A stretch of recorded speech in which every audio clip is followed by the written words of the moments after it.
Hi guys, it's April 2, 2022, day 37 of the war in Ukraine.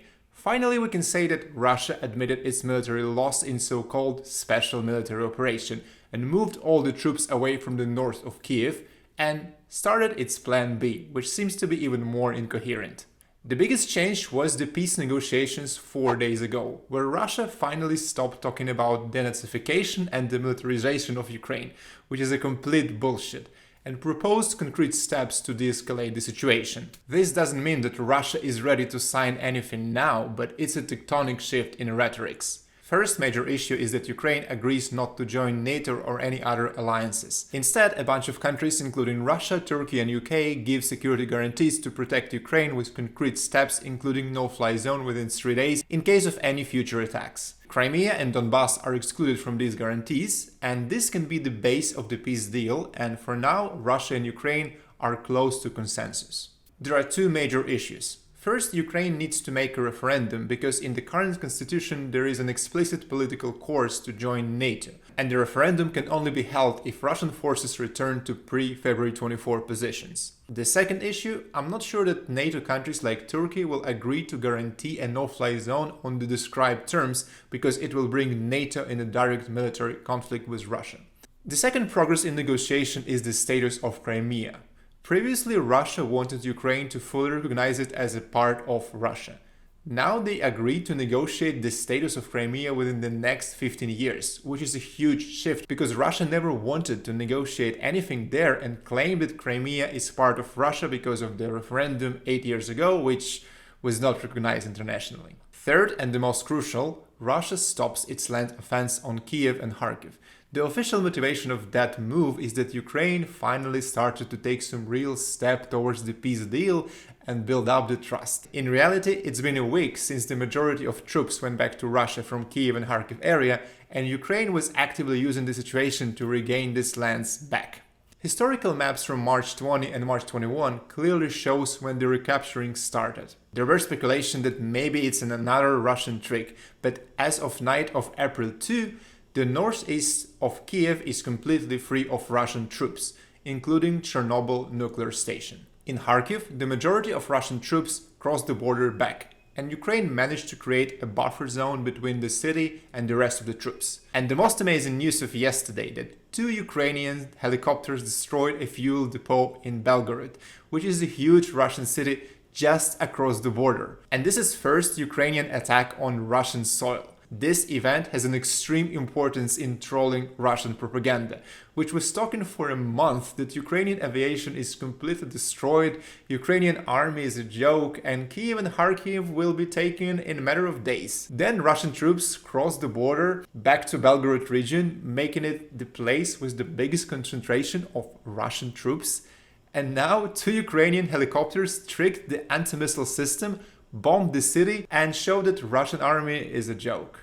Imagine you're a Russian propagandist calling for a destruction of Nazi evil regime of Ukraine for a month.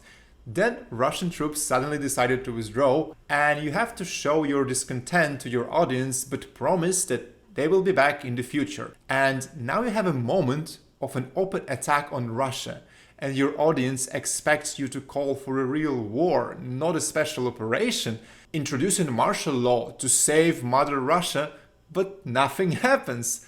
Russia only expressed a slight discontent, saying that it's not really helping the peace negotiations. Also, Ukraine didn't officially take responsibility for the strike on Belgorod, and news like CNN suggesting that maybe Russia struck itself. Isn't it amazing? Another 2 directions of offense which Russia seems to leave but don't want to tell us officially are Chernihiv and Sumy. Just compare these 2 maps over the course of 12 days. Huge change. Not much has changed in the south of Ukraine. The land offense there stopped for a very long time, and recently Ukraine managed to recapture several villages. The Russian plan B now is to capture the rest of Donbass by redirecting all the troops from the north to there. 3 days ago, Minister of Defense of Russia Sergei Shoigu said, "The goal of special operation is to liberate the whole Donbass, not the rest of Ukraine." For now, the situation there looks exactly the same as it was a few weeks ago, but Russia tries to encircle Ukrainian forces around city of Izium, which Ukraine recently lost. Mariupol is completely destroyed and under siege, but still controlled by the Ukrainian army. No one could have predicted that Mariupol would hold it for so long. The question is, could Russia sell the recapturing of Donbas as a great victory? Just a reminder, Donbas are two Ukrainian regions of Donetsk and Lugansk, and Russia controlled most of its population before February 24th, but not the most of the territory. And the plan is to capture a bunch of villages and only one real city of Mariupol, which is completely level to the ground and must be rebuilt from scratch. Russian evolution of the goals of so-called special operation is fascinating. They started with the Nazification and demilitarization. Then they claimed that Ukraine wanted to attack Russia and it was a defense. Then that Ukraine was secretly developing nuclear weapons, then chemical weapons, then even biological weapons which targets only Russians and using birds to spread it. Then one Russian guy even claimed that there is an evidence that COVID comes from Ukraine.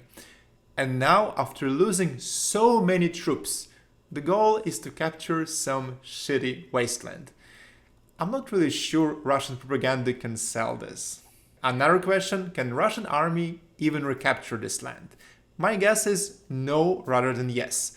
Russia has only advantage in the air with missiles and planes, and they will continue to bombard the cities and destroy Ukrainian infrastructure. But these are useless to capture the rural areas. The Russian land army is mostly old-school tanks and armored vehicles, which are very easy targets for Javelins, Stingers and other anti-tanks weapons. At the beginning of the war, Ukraine had relatively few of them, but allies already delivered 30,000 of them combined. The Russian army already lost 600 plus tanks, 1,700 plus armored vehicles, 135 planes and 131 helicopters, which is really a lot, even if these numbers are slightly overestimated by the Ukrainian army. The way Javelin and Stinger works is so-called shoot and forget. Basically, you spend a couple of seconds and aim at the tank or plane and the system starts to track the object by the heat. Then you launch it and run away. The missiles are smart enough and they can be launched from close spaces like buildings and avoid all the obstacles. In case of Javelin, the missile flies directly above the tank and then attacks it from the top, completely destroying the armor and burning everyone inside. That's why Russian tanks look like those on that picture. With Stinger, the aircraft equivalent, the situation is similar, but the problem is that aircrafts can use the heat traps to confuse the missile, and it can miss badly. Recently, Ukraine got a different toy from the United Kingdom called Starstreak, which is a bit different anti-aircraft system requiring more skills to operate and using laser beam riding submunition, meaning that operator has a larger control after the missile is being launched, and the heat traps are no longer a problem. There is a recent huge spike in the number of shooted planes by the Ukrainian army. I don't know why it's like that, but it's likely related to the newly delivered Starstreak. Another amazing 21st century weapon is the Baraktar Turkish drone. Basically, it's a super lightweight thing holding two missiles and flying at 8,000 meters altitude at max speed of 220 kilometers per hour. It's hard to detect this guy either with radar or eyesight. But then, suddenly the operator can launch these two missiles from the sky and destroy something important on the ground, like an armored vehicle with important, highly ranked military officials. The Russian army is not smart enough and these vehicles are marked differently. And that's how Russian generals and commandments get destroyed regularly. Lastly, there is something called Switchblade, which are on the way to Ukraine, and it's a super tiny mini drone / missile. It flies completely undetected as a drone and then operator launch an attack, which can be used to destroy or damage unarmored things like fuel tracks and Russian missile systems like Buk or Grads. Possibly even tanks. Basically, it's a grenade on wings. The most attractive thing about it is the price. One of them is only $6,000, compared to a reusable Baraktar drone, which is 1 to 2 million. One Javelin shot is $240K. Starstreak and Stinger have 6 figures per missile price as well. The only unresolved problem is Russian cruise missiles. None of these systems are realistically capable of catching and destroying supersonic missiles. you need to have a Russian C-300 or C-400 systems, or a bunch of interceptors aircrafts in the sky. Unfortunately, Turkey won't give its C-400 to Ukraine in exchange for the US Patriot. The only NATO country which agrees to swap is Slovakia, which has a very old C-300 system, which is not ideal, but it's better than nothing. Theoretically, the US Patriot system can be installed in Ukraine as well, but it requires lots of training which Ukrainian soldiers lack. This can be solved if there is a political will, like they did with the Starstreak, where a bunch of Ukrainian soldiers went to the UK to train themselves how to use this thing, and now they're back shooting the Russian planes. Russia has nothing like that. Only expensive cruise missiles like Kalibr for 900,000 per launch, and even more expensive Iskander. The so-called hypersonic Kinjal missiles are basically Iskander attached to MiG-31, which is a prohibitively expensive setup and can be used only for ritual purposes. Russia already used most of their missiles, and it takes lots of time to produce more of them. Since China is not ready to help, it's pretty tough. At the same time, Ukraine already starts to get offensive weapons, which is a final step to recapture all the lost territories. NATO is still not ready to send them, but Australia is sending something, so it's really a question of time.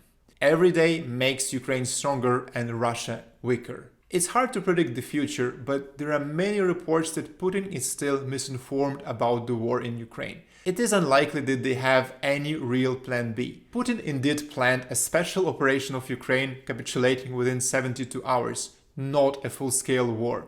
The Russian army is weak and corrupt by design. Putin is coming from special services. He afraid of strong army and made it weak to prevent any coup. Syrian mercenaries or any newly trained soldiers won't change the situation. And propaganda machine crumbles. Regular people who believed in great Russia start to question what is really going on. Why is Russia losing so badly? There is a last desperate attempt to save the economy with an artificial pumping of the currency and pretend that sanctions are not working. And indeed, Russian ruble regains almost all of its pre-war value. But it's all temporary and can last for only 2 to 4 weeks maximum. Then the consumer price collapse is unavoidable. There is no good solution for Putin right now, and he will continue to bombard Ukrainian cities until the last missile or until someone physically removes him from the office. Thanks for watching. Tell me what you think about the war and when do you think it will be ended. And don't forget to like and subscribe, and see you next time. Bye!